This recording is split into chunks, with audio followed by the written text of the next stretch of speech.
akin. Anay! Ang bigat ng katawan ko. Parang sobra akong nabubuga. Teka nga, isipin ko nga kung ano nga ba ang nangyari sa akin. Oh my gosh! Nasa aeroplano pala ako. Kanina, pagkatapos, bigla ko na lamang napansin na nagsisigawan na pala yung mga kasamahan ko. Dahil napansin nila na may umuusok na apoy mula roon sa buntot ng aeroplano. Maingat akong bumangon mula sa pagkakahandusay ko sa lapag. Blanko ang utak ko na mga oras na yun. Nang maalala ko na ang nangyari sa akin, na mga nagdaang oras ay halos nasyak ako sa pangyayari. Nag-crash pala ang eroplano na sinakyan ko. Papunta sana ako niyon sa bansang Korea para sa nakaabang na trabaho na aabutan ko roon. Iyon ang unang pagkakataon sana na mag-work ako sa ibang bansa para sana sa paghahanda ko sa aking pangarap. Kaso bigla namang may kahindik-hindik na nangyari sa akin. Saka ko malalaman na mapupunta pala ako sa isang tribo na may kasuklam-suklam na kabuhayan. Ako nga pala si Sindaya na taga Baras Rizal. Hayaan niyong may share ko sa inyo ang isang survival na naging buhay ko mula nang binigyan muli ako ng second life. Nang nakasurvive ako sa isang plane crash na halos kumitil sa 30 pasahero na nakasakay roon. What? Oh no.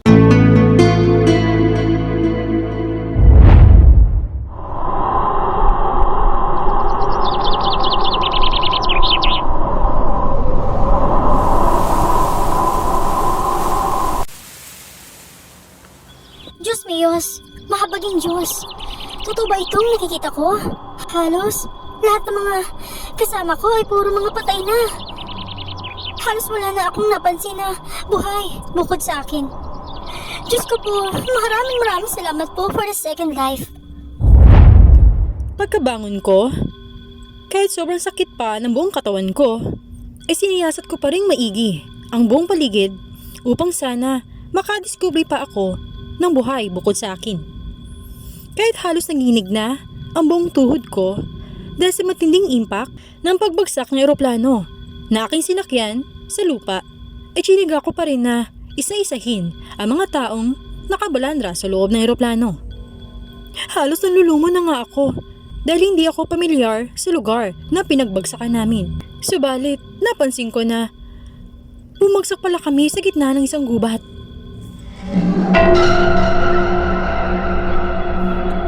Naku po, hala na. Para atang wala na talagang katao-tao rito ah. Mukhang survival nga ang kahinatnan ko rito.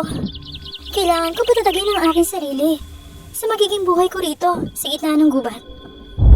Nagsimula na nga akong magkalkal ng mga gamit doon.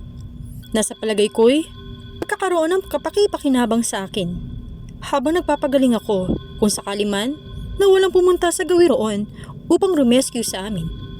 Hanggang sa nakakita na nga ako ng mga stock ng pagkain, mga gamot, damit, flashlight, backpack, kumot at iba pa para may magamit ako.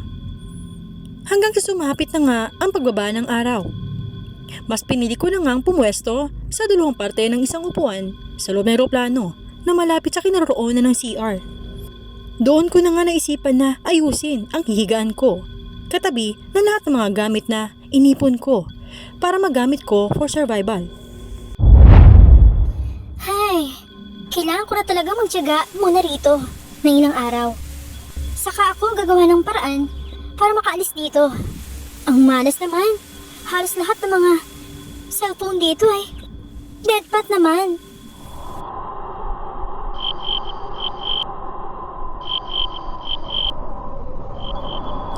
Sa kalaliman ng gabi, ay doon na nga ako nagsimula na ayusin ang aking sarili para matulog na. Nang bigla may narinig naman ako mula sa ihip ng hangin na para bang may hakbang ng mga paa na unting-unting lumalapit sa area ko. Mula sa may hinang hakbang na yon hanggang palakas ito ng palakas papunta sa akin. Ha? Ano yun? Parang may sino man ang naglalakad sa labas. Sandi nga lang, sisilip nga ako. What? Ano yan?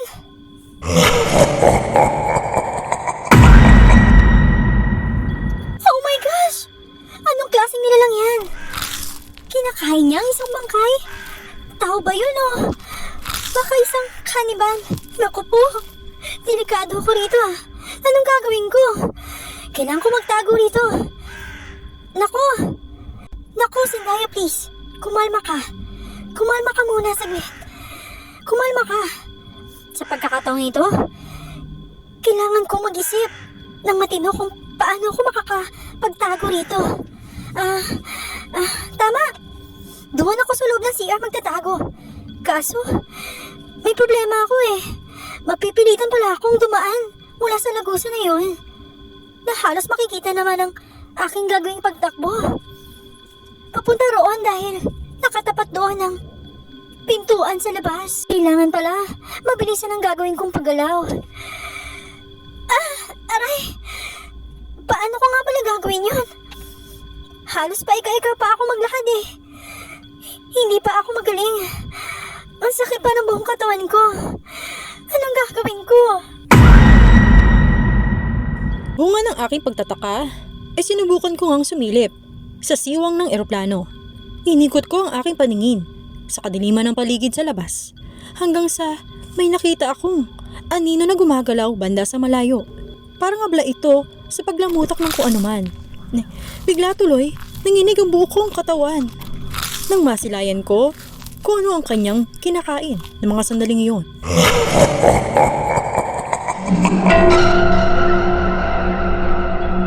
Sa gitna ng kaabalahan ng aking isip, para makaisip ako ng dahilan upang makapagtago, ay may bigla namang nagsalita banda sa likuran ko. Teka, kala ko ba patay ng lahat ang narito ah? Meron pa palang isang nakaligtas? Sino ka? Maawa ka? Please. Lalakain mo rin ba ako? Kaya nang ginawa ng ilang mga kasamahan mo sa labas? Shh! Huwag ka masyadong maingay. Baka may makarinig sa'yo. Pasalamat ka. Ako yung nakakita sa'yo. Anong gagawin mo? Huwag kang mag-alala, miss. Wala naman akong balak na masama sa'yo eh. Pero, siguro sa ngayon, kailangan mo muna magtago. Pwede ka na lang yan magtago sa mismong pwesto mo, sa ilalim ng mga upuan. Aayusin ko na lang mismo yung kumot para hindi mahalata na may nagtatago riyan. Ito, yung mga bag na ito, maaari kong maipatong sa'yo.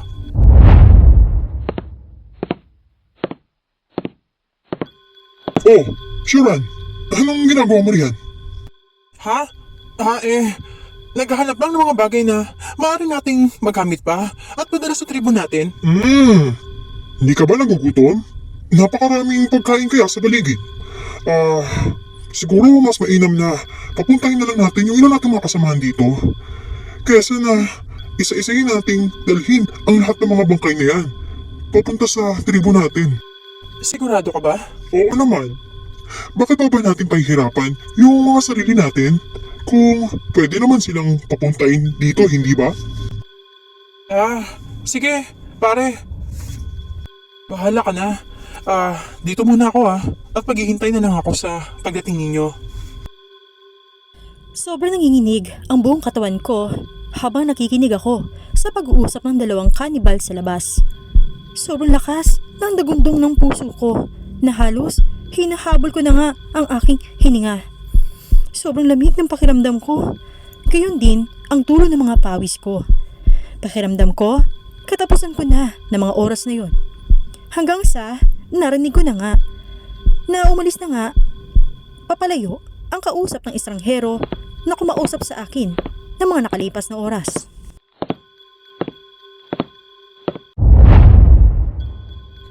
Maaari ka nang lumabas. Wala na yung kasama ko. Ha? Bakit mo ko tinutulungan? Anong kailangan mo sa akin ngayon?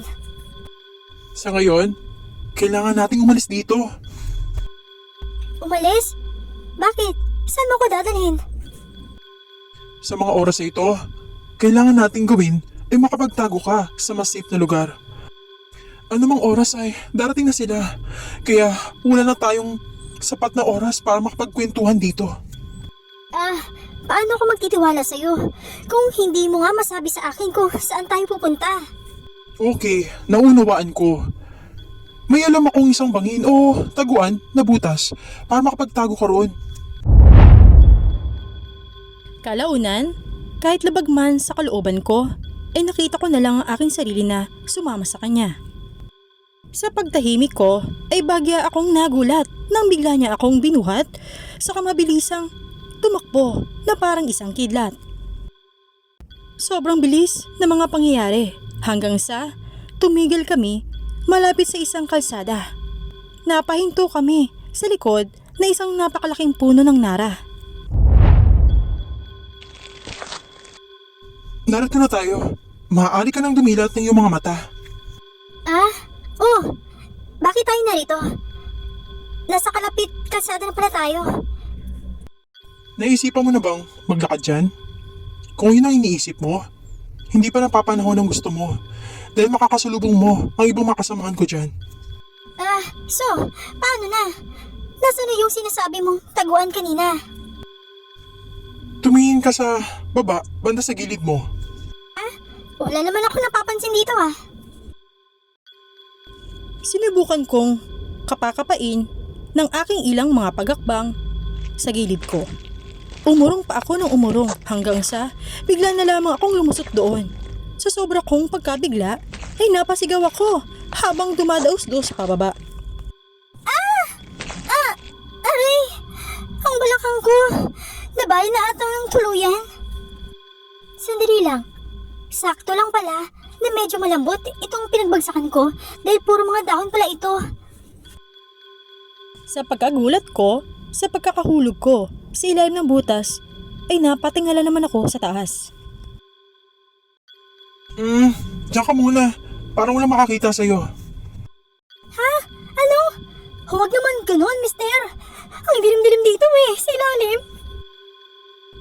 Hindi ko pa natatapos sabihin, ang gusto kong sabihin ay bigla na itong tinakpan na kung anuman ang lagusan. May napakaliit lamang na siwang ang natatanaw ko mula roon sa tinikip niya. Subalit, hindi pa rin kayang masilayan ang itsura nito sa taas. Buti na lang, bago pa ako akayin papalayo ng estrangherong iyon, ay nakapagsakbit pa ako na isang malaking backpack kung kaya't agaran ko na lamang na binuksan iyon. Saka ko nga kinuha ang flashlight na nakatago roon.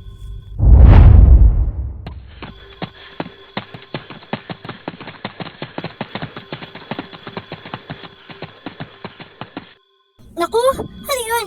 Ang dami atang libag ng mga paa. Parang may karera na gaganap sa taas. Ano bang klaseng lugar ito?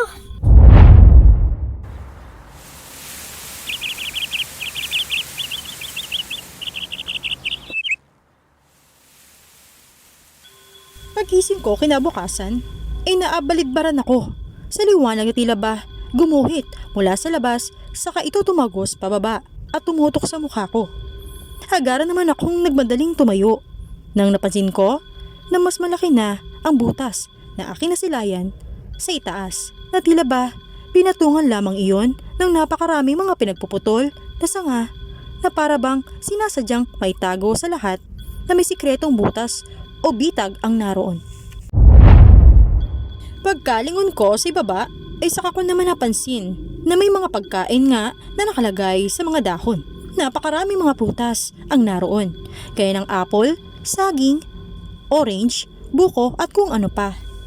Bigla naman ako nagtaka kung saan galing ang mga yon, hanggang sa may bigla na lamang nagangat na isang sanga mula sa lagusan na yon. Huwag kang mag-alala, miss. Walang laso na lahat ang yan. Palagay ko'y hindi ka pa kumakain mula pa kahapon. Salamat na lang sa mga binigay mo Pero hindi talaga ako nagugutom At saka, bakit mo nga pa talaga ako tinutulungan? Alam ko namang, pagkain din naman ang tingin mo sa akin, hindi ba? Kaya ng mga kasama mo kagabi. Ha?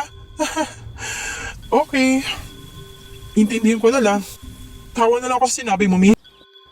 Hindi ba totoo? Marahil, sabihin na natin na totoo nga sinasabi mo. Pero para atang imbis na matakot ka, ang tapang mo pa sa kabila ng kalagayan mo ngayon Well, I think, in other way, para mabait ka naman. Kasi tinutulungan mo naman ako ngayon Pero hindi ko alam kung totoo ba talaga yan O baka naman, pang front lang. Bahala ka, miss. Sa nais mong isipin sa ginagawa ko ngayon. Well, Siguro naman ngayon, maaari mo na akong tulungan na makaahon dito. Hindi naman pwede, nandito na lang ako buong araw eh. Nais ko na talagang makaalis dito at makabalik na sa syudad. Tinulungan muli ako ng estrangherong lalaki na makaalis mula sa bangin na yon. Saka ako sinimulan na maglakad sa mahabang kalsada papalayo sa kanya.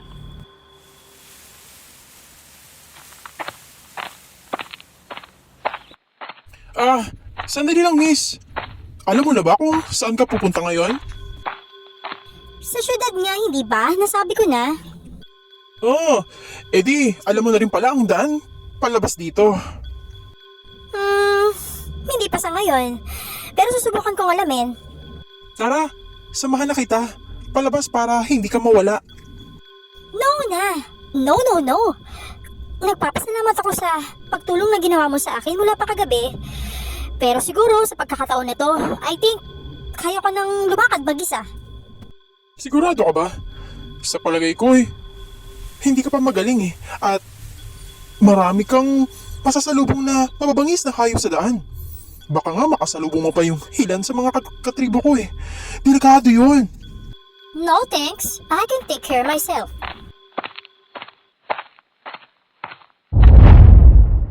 Sa kabila ng warning na sinabi sa akin ng estrangherong lalaki na tumulong sa akin, ay sinimulan ko pa ring lumakad sa mahabang kalsadang yon. Sinikap kong lumakad ng lumakad kahit pa ika-ika pa rin akong maglakad upang mahanap ang labasan sa gubat na yon. Hanggang sa nakakita nga ako ng isang baryo. Labis ang aking katawan. Saka nga ako kumaripas ng takbo upang makapaghanap ng taong pwede kong mahinga ng tulong doon. Sa wakas, may nakita na nga akong isang matandang babae at may kasama itong isang batang babae. Na tila ba, abala sila nag-uusap sa isang gilid ng bakuran ng isang kubong bahay.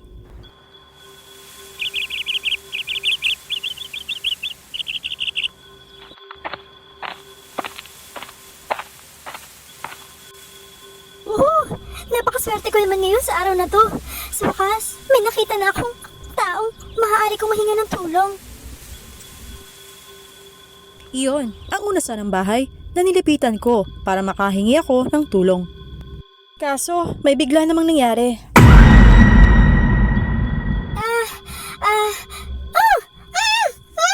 Shh! Miss, huwag ka masyadong makulit at sumubok magingay. Baka mapansin nila tayo. Nang sinubukan ko na sanang lapitan ang dalawang babaeng aking nakita, isa ka naman may tumakip sa aking bibig at tinangka akong buhatin. Saka kami mabilisan na tumakbo hanggang sa nakarating kami sa isang likod ng malaking balete.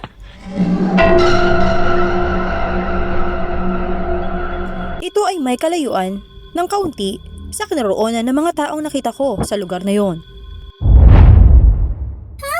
Ikaw na naman? Stalker ka na rin ba ngayon? Bakit pa ba ako sinusundan? Diba sabi ko na nga, kaya ko ng sarili ko? Miss, hindi mo kasi naiintindihan Ano ba? Okay, please lang miss huwag kang papasok dyan dahil... Dahil? Bakit binibiti mo pa ang pagsasalita dyan? Ayan kasi ang tribo namin Diyan ako nakatira. Ganun ba? Delikado na malalaman nila na may tao rito. Buti na lang at hindi ka pa nila nakikita. Dito kasi sa lugar namin, puro kami kanibal. May mga lahi kaming aswang. Mga aswang mga taga rito.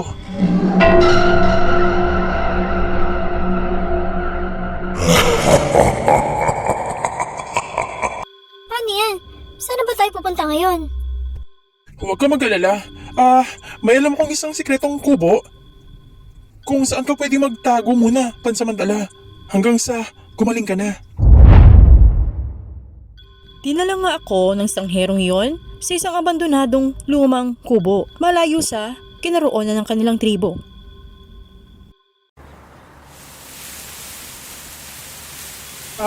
Dito ka muna pansamantala habang hindi ka pa lubos ang gumagaling. Sa kapag kaya mo na, saka naman kita tutulungan na makaalis dito. Sandali lang. Kagabi mo pa ako tinutulungan pero hindi mo man lang sinasabi ang pangalan mo. Ako nga pala si Sindaya. Tawagin mo na lamang akong Shoran. Lumipas pa halos ang ilang araw na naroon lamang ako na stuck sa loob ng may kalumaan ng kubo na yon. Hindi rin naman ako nagugutom doon sapagkat madalas ako pagdalhan ng napakaraming pagkain ni Shoran. Doon na halos puro prutas. Malapit na rin pala halos maubos ang mga stock ng pagkain na nasa loob ng aking backpack. Kinuha ko pa mula roon sa mga nakasabayan kong pasahero sa bumagsak na eroplano. Isang araw, bigla akong nainip sa loob. Saka nga ako nakaisip ng paraan na gumala muna saglit sa paligid ng kubong iyon upang sana ay lumangkap muna ng sariwang hangin at makakita pa ako ng iba pang mga pagkain sa paligid.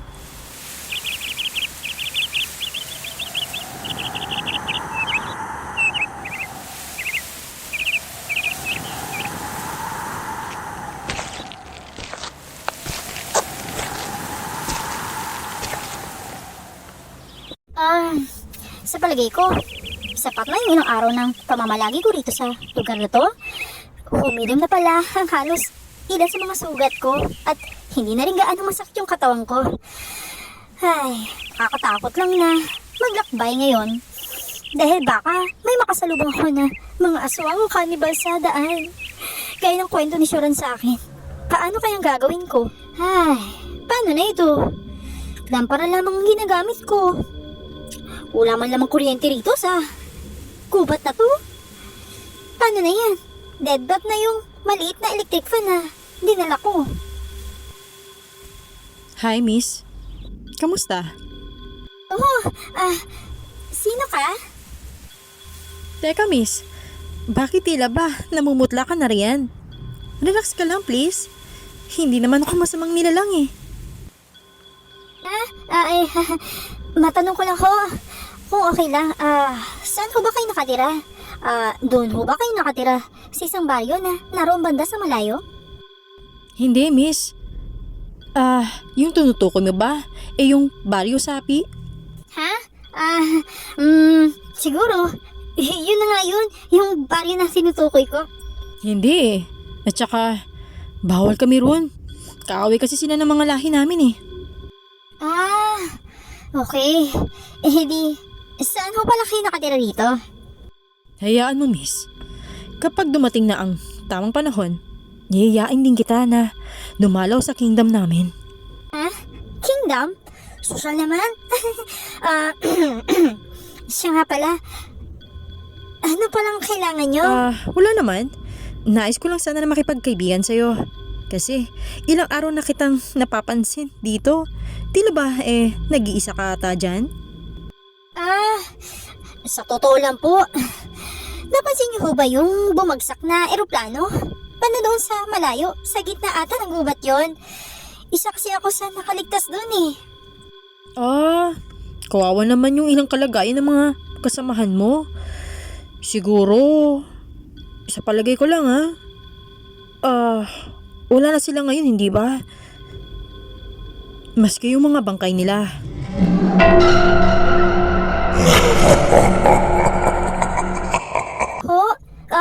Alam niyo rin po ba ang nangyari? Kasi nung nakaraan, bago ko nakarating dito, may nakita kasi akong nakakatakot eh. Oo, miss. Alam ko. Yung mga tinutukoy mo ba yung mga cannibal? O aswang? Hindi ko pa natatapos. Sana yung mga sinasabi ko ay bigla namang dumating si Shoran. Sindaya! Ha? Oh, Shoran, ikaw pala. Sandali lang may kausap lang ako eh. Pagkalingon ko muli sa aking ginakausap, ay bigla naman itong nawala sa aking paningin. Sino ba yung kinakausap mo kanina pa? Nakakagulat ka naman, Shoran. Kanina lang nandun ka, di ba? Banda sa kubo. Ngayon naman, narinig ka na kagad sa likod ko. Bakit ka pa nagtataka kung alam mo naman na ang sikreto ko? Sino pala yung sinasabi mong kausap mo kanina pa? Kararating mo lang ba? Hindi mo ba nakita yung kausap ko kanina? Halos saglit lang yan ang sabi niya, hindi raw siya taga tribo nyo. Pero malapit lang dito ang kinaroonan ng tirahan niya. Kasi halos nakikita niya raw ako sa araw-araw rito eh. Yung ilang araw na pamamalagi ko rito. Kaso, sa palagi ko naman, parang wala naman nakatira rito eh. Sa tingin mo ba may nakatira pa ba rito na malapit sa akin? Bukod sa baryo ninyo? Huwag kang magtitiwala kung kanino man. Uulitin ko ulit. Ang lugar na ito hindi para sa mga ordinaryong tao na katulad mo. Tara na, sa loob ng kubo. Sa pagsapit muli ng ilang araw, ay hindi ko na nagawa pang lumabas ng kubong yon. Hanggang sa isang araw ay tila baga, binibigyan ako ng signal ng insting ko na may sinuman ang mataimtimang nagmamatsyag sa paligid ko. Naramdaman ko bigla ang pagragsa ng aking takot. Alam kong hindi si Shoran ang nasa labas. Dahan-dahan ko namang dinikit ang aking kaliwang tenga sa mismong dingding ng kubong yon. Hanggang sa narinig ko na lamang na may mga hakbang ng paa ang umaaligid sa buong paligid ng kinaroonan ko. Saka nga ito mismo huminto sa kinaroonan ng pintuan.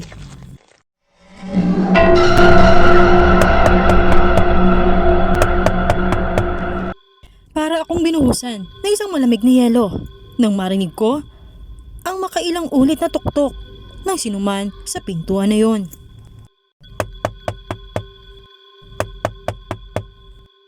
Agaran ko namang pinatay ang ilaw mismo sa lampara na nakapatong sa lamesa katabi ng aking hinihigaan. Sa kabilang banda, bigla ko naman naisipan na magmadaling magtago sa ilalim ng katre. Patuloy pa rin ang pagkatok mismo sa pintuan na yon hanggang sa binalibag na lamang iyon ng kung sino man. Nakatutok lamang ako sa pintuan mismo ng kwartong yon. Habang naririnig ko ang mga mabibigat na yabag na umiikot sa loob ng salas na yon. Hanggang sa palakas na ito ng palakas na tumutungo na sa mismong kwarto na kinaroonan ko. Pigilin nga akong nanginginig pa habang nakatutok ako sa mismong pintuan ng kwartong yon. Sa pagbukas ng pintuan ay nakita ko na nga ang sapatos ng isang lalaking pumapasok sa loob ng kwartong yon. Teka, nasaan ang babaeng yun? Wala siya rito Lintik na Shora na yan. Traidor. Masyado siyang madamot. Tutok na tutok ang mga mata ko sa paglalakad ng isang lalaking trespasser sa loob ng kwartong yon. Narinig ko na lamang na pinagbubuksan lahat ito ang mga kabinet na naroon.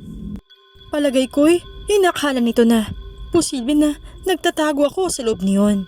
Sobra talagang nangangatal na ang mga ngipin ko habang inoobserbahan siya sa kanyang ginagawa. Hanggang sa Boom! Huli ka!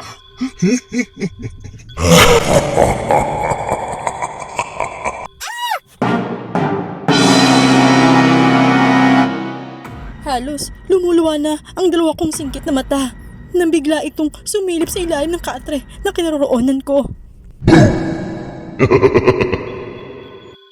Agaran naman akong gumapang papaatras nang sinisimulan na itong gumapang sa ilalim ng katre at pilit na inaabot ako.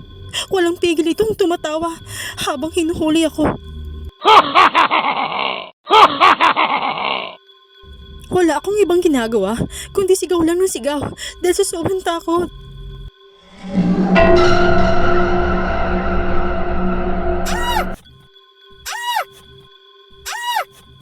Lumayo ka! Ayan ang gusto ko. Palapan. Halos kitang-kita ko ang pagtulo ng mga laway nito. Sobrang dungis nga ng mukha nito at sobrang itim ng bungi nito mga ngipin. Unti-unti na nga humahaba ng patulis ang dila nito habang ang kuko naman nito na pilit na umaabot sa akin ay humahaba na rin at tumutulis. Nang nakalabas na ako sa higaan na yon ay dumiretso kaagad ako sa bintana roon. Saka nga ako walang takot na tumalon sa labasan. Wala na ako sa tamang kaisipan kung gaano kataas ang tinulon ko. Basta ang importante sa akin ay makaalis na o makawala sa lugar na yun, ng mga oras na yun. Ito na naman ako. Para atang bumalik ang pilay ko sa balakang ko ah. Kumaripas ako ng takbo, patungo sa kadiliman ng gubat na yon. Takbo lang ako ng takbo ng sobrang bilis. Sa sobrang takot na nararamdaman ko ng mga oras na yon, hindi ko na nga nagawa pang lumingon sa aking likod. Hanggang sa napabangga ako sa isang katawan na hindi ko mawari kung sino na bigla na lamang humarang sa aking daraanan. Oh, Shuran. Oh, bakit ka tumatakbo, Sindaya? Hindi ba sinabi ko sa'yo na huwag kang lalabas muna ng kubo? Delikado, gabi pa naman. Shuran, may kasamahan kang nangimasok sa bahay na yun. Gusto na niya akong lapain. Ano gagawin ko? Papatayin na ako nun eh. Ha? Lintik na yan. Parang kilala ko na ang tinutukoy mo ah. Kaya pala, halos ang dami niyang pinapagawa sa akin kanina. Yun pala, may balak pala siyang sugurin ka ngayong gabi. Pasensya ka na ha, kung medyo nalita ko ng dalaw sa'yo. Tulungan mo ako, Shuran. Mukhang nakatulog na yung mga kalahi mo na tinatago mo ako. Paano na?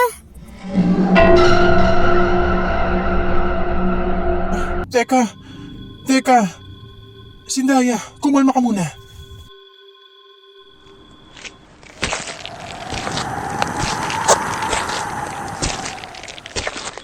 Hoy! Shuran! Traitor ka! Anong ginagawa mo rito, Griego? Traitor ka, Shuran! At napakadamo na pa! Ako dapat ang magtanong sa'yo kung bakit mo nilihim ang taong yan sa katribo natin. Inosente siya. Huwag mo siyang gagalawin. Bakit hindi, Shuran?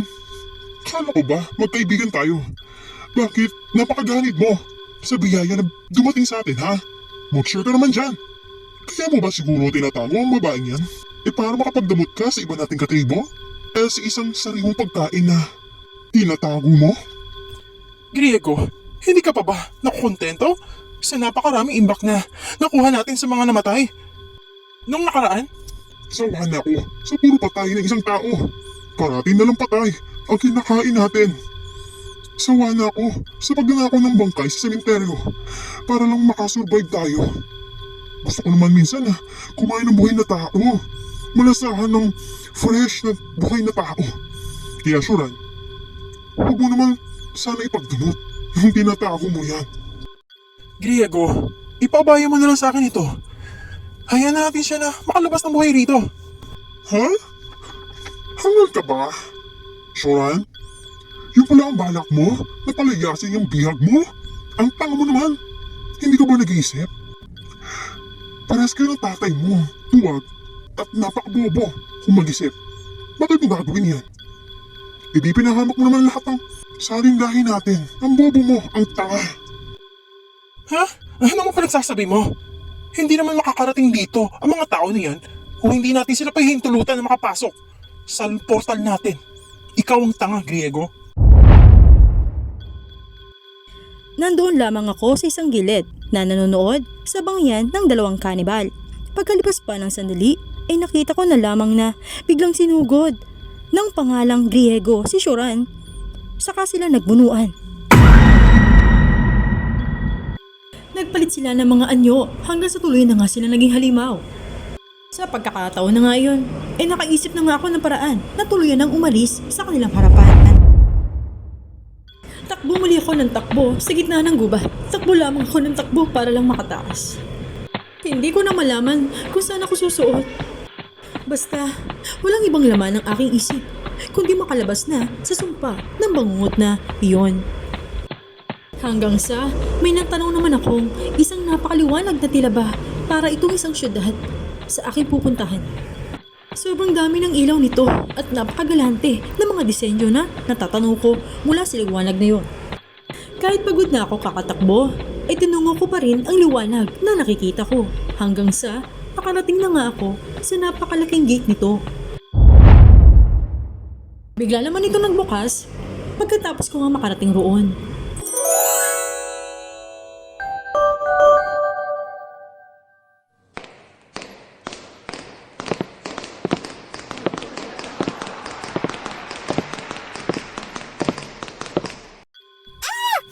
Hoy, girl! Kise! Ano nangyari sa'yo? Ang nagsisigaw ko riyan. Ha? Teka, nasan ako? Nasan ako? Hello? Nasa airport kaya tayo ngayon, girl, no? Ginising na kita kasi napansin ko na para bang binabangungot ka na. Okay ka na ba? Ha? Ano? Anong ibig mo sabihin na nasa airport tayo ngayon? Girl, nagkaroon kasi tayo ng delay sa flight. Dahil sabi nila kanina sa announcement, masama raw ang panahon eh. Dahil may parating daw na bagyo. Ayun, lumalakas daw ang hangin. Kaya almost parang gusto na ata nila i-cancel yung paliparan na to eh. Supposedly na flight natin papuntang Korea. Ano sa tingin mo, girl? Bad trip, di ba? Ha? Ibig sabihin, hindi pa tayo nakakasampa ng aeroplano? Hey girl, baka ka ba? Nakailip ka lang ng halos mahababang oras pagising mo para atang kung ano na yung hallucinations ang tumatakbo sa isip mo. Okay, sige girl. Urin kita ha, ulit. Baka kasi naginip ka pa eh. Nasa Ninoy Aquino Philippine Airline po tayo ngayon. At kasalukuyan tayong nasa waiting area, no? Para mag-onboard papuntang Korea. Kaso, yun, gaya ng sinabi ko kanina, nagkaroon lamang tayo ng kaunting aberya. Sabi daw ng management dito sa airline na to, kaya raw nagkaroon tayo ng kaunting delay. Pero girl, good news ha? After 1 hour naman resume pa rin naman daw ang flight natin. Shock mode ang utak ko ng mga sandali ngayon. Hindi ako makapaniwala na para bang sobrang totoong-totoo ang mga naganap sa akin. Isa palang malaking bangungot ang mga naranasan ko. At tila ba, ay tuluyan na nga akong nagising mula sa matinding bangungot na yon.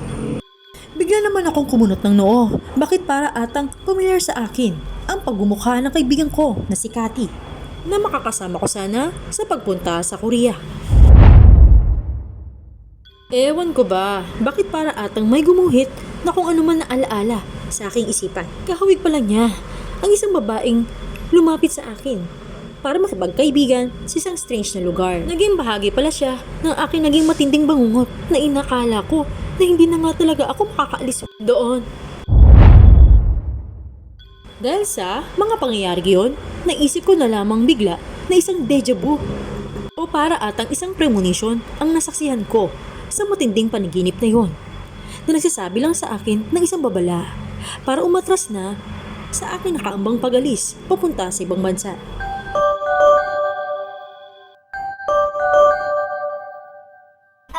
Wait, Cathy. Wait lang. I think, hindi na kaya ako aalis. Ika-cancel ko yung flight ko papunta roon. What? Are you crazy? Payo ko sa'yo, girl, Ikaw rin sana. Ipagpalibo mo na lang kaya muna ngayon.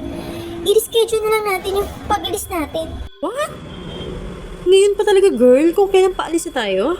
For God's sake, Bakit, girl? It's ridiculous. Sayang opportunity, girl. Nakahanda na kasi ang lahat Basta, girl, makinig ka na lang sa akin. May premonition kasi akong na-receive ngayon Matindi, girl. May magaganap kasi na aksidente. Kaya huwag mo na tayo tumuloy, please. Sigurado ka ba sa vision mo? Magkakaroon kasi ng plane crash. Ikaw, bahala ka kung ayaw maniwala. Pero sinabihan kita. Ang gusto ko lang maligtas tayo. Nasa iyo na yan kung ayaw makinig sa akin. Pero girl, sana makinig ka. Para din naman to sa kabutihan mo Hindi lang sa'yo, pati sa akin. Hi po! Kamusta po kayong lahat? Nagustuhan niyo po ba ang ating inihandog na kwento para sa inyo? Kung ito yung nagustuhan, huwag niyo po kalimutan na mag-subscribe, mag-like at mag-comment sa aking YouTube channel kung may nais po kayong sabihin. At huwag niyo rin po kalimutan na i-click ang bell para always po kayong ma-notify sa mga susunod pa na videos na ating ipopost. Maraming salamat po and have a good day!